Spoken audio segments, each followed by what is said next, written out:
I'm Jordan. I'm Matt. Welcome to Board Engineers. Alright guys, thanks for sticking around. I enjoyed the little joke, so I'm going to keep it up. So, I'm working on this knife again today. The knife itself is finished, though, as you know. So I'm going to go ahead and start a sheath for it. I'm going to bring you along. Should be a pretty fast little video. I'm just going to do a Kydex knife, neck sheath. I want to hang it from my neck for use for like a neck knife. I guess I've said it 3 times now. But anyways, so we're going to get started. I'm going to show you how I lay it out, rivet it, the whole thing. It doesn't take very long, so stick it out. Alright guys, just coffee, it's too early for anything better.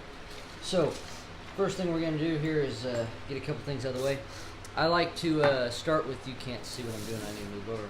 Alright, so here we go guys. First thing I like to do is take a piece of scrap paper I got laying around, and I'll trace out kind of where I want the knife to lay. And how I'll do that is I'll take some rivets. I'm running out, I'm going to have to put in a order for those. I'll take some rivets and I'll lay them out from the edge where I just basically think it needs to go for a good look. So I want that much of the knife in. Come over just a little bit more. Probably just going to do 4 rivets. I want to kind of taper the whole thing in.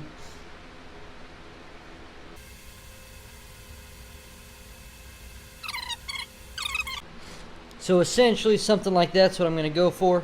I'm going to cut out the pencil line, lay it down on a piece of Kydex, and go from there. Why use a pair of scissors when you get a good sharp knife?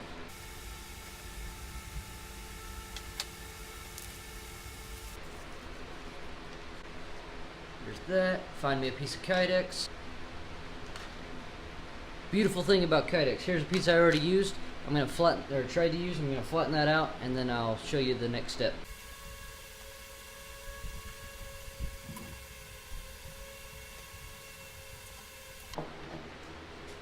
I found if you don't have a bandsaw, a pair of 10 snips work great. You just follow your lines around. It took me forever to think of this. I felt like an idiot once I finally did, but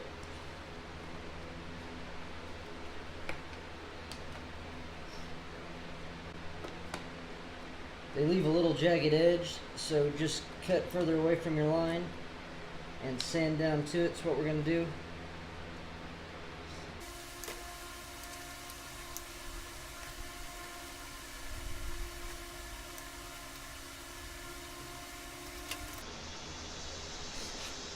So, I don't know if you can tell, there's a texture side, oh yeah you can, and a shiny side.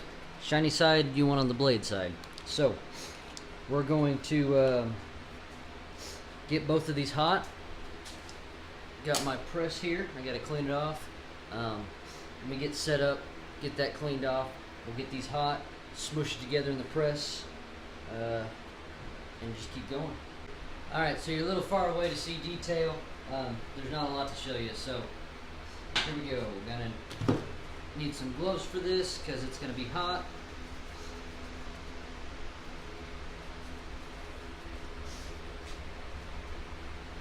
Gotta have the knife handy, got clamps, Kydex, here we go. Doing this with a heat gun, you gotta make sure that everything's nice and hot. So you'll see me pick them up, and I'm checking to make sure everywhere's soft.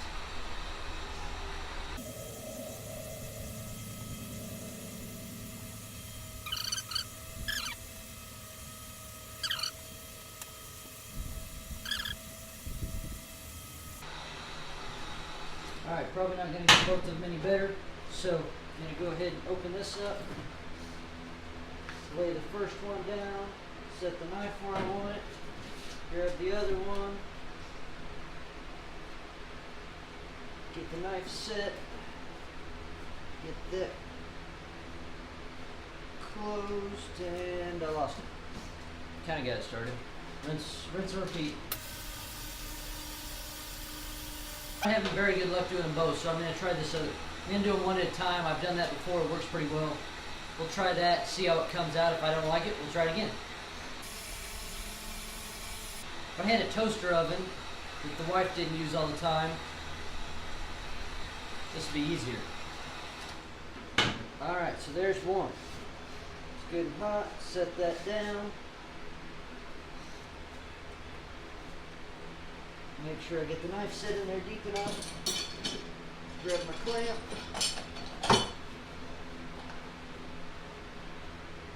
Boom. I like to use both clamps, try to keep even pressure on the whole thing. And then just compress it. I have 4 layers of foam here, so I watch the layers of foam until the knife handle compresses most of the way through about 2 of the layers.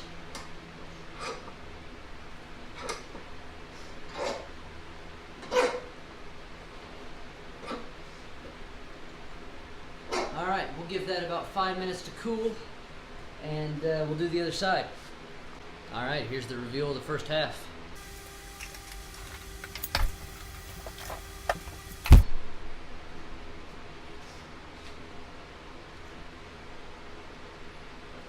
Not much depression, a little bit.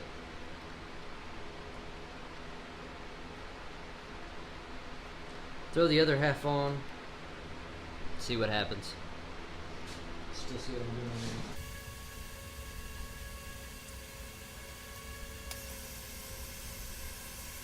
Of course, that side not having much depression, that's not necessarily a bad thing. That would be the back side that I would put against my body. Be a smoother fit, you know. It's also going to help this side that's hot now get more of a depression, so maybe my snapfish features, whatever you want to call them, they work a little better. So this is good and soft. You can see I'm moving it around like Play-Doh.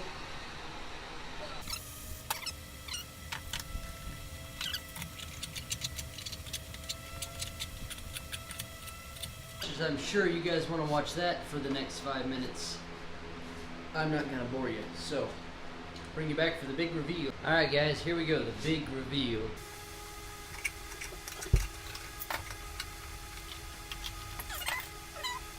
And it looks pretty flat.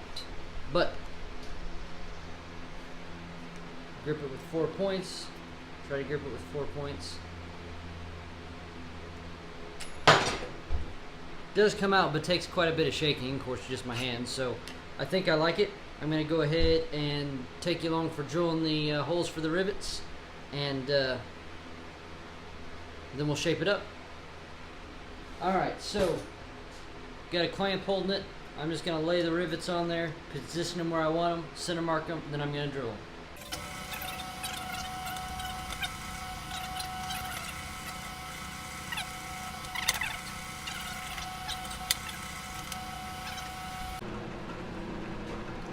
Sorry guys, quit filming on me. So now I gotta kind of start over here. I gotta make sure my holes are lined back up. It's the bad side doing this by hand.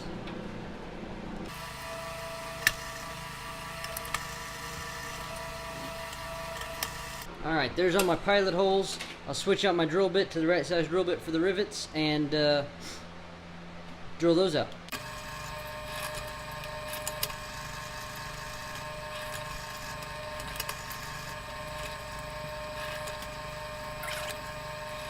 Alright guys, so the next step's real simple. I gotta have 4 of those pieces and 4 of those pieces. I got 4 of those. Dig out a few more of those.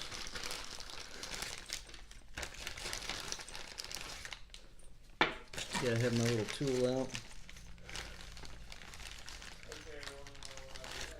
There's that. So now I need to grab the hammer. You hear Matt working in the background now, I'm sure. Multitasking. We got rained out the other day, so doing a couple things at once here to make up for lost time. So to use this riveting tool, you set that base down. Make sure I got both of them turned the right way. Yep. Stab one through, stab the other through. Come on. Put the flat guy on top. Set that piece there. Make sure everything is close to lined up. Smack the snot out of it. And I'm going to repeat with the diagonal so that it all locks up.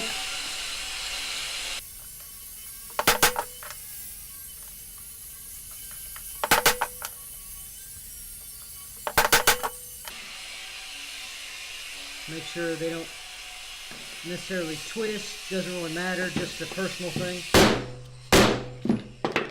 Just watch me hit my hand. Alright, so those are all in place. Put that in there. And that is locked in tight. That's what I want to see. So, next thing I'm going to shape it up, make it a little better organic looking. I think I want to square that off just a bit. Can't see because the block's in the way. Gonna come across like that. That should be nice and neat. Take my good old tin snips again.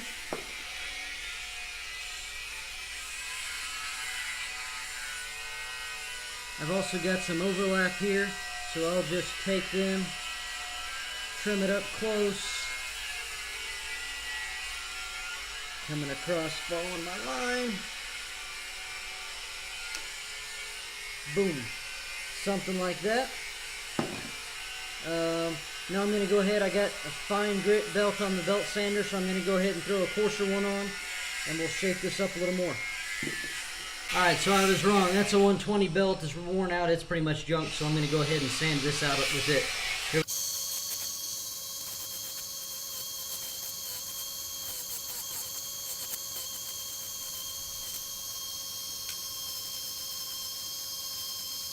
So, there it is. I'm going to take the knife, take off some of these burrs.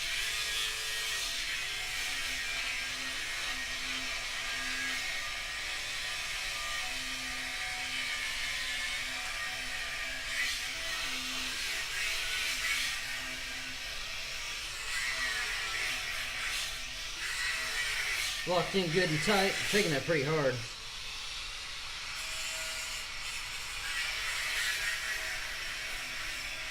So, anyways, there it is. I'm going to put a deal on it, and that'll be it. It's not my best one. My pins, I guess, are pretty straight across. I'm alright with it. I'm okay. What I might do in the future, too, for now I want to carry as a neck knife, but what I could do in the future, too, is make a piece and put a belt loop on the back side. But that'll come in the future if I get tired of wearing it that way. So, there it is. Alright guys, thanks for sticking around for this project. Here's the finished product. This is how I'll be wearing it for a while. Works great. Stays in place. It's all good. Be sure to like, comment, and subscribe. Put other ideas you want us to build in the comments below. Thanks for sticking around.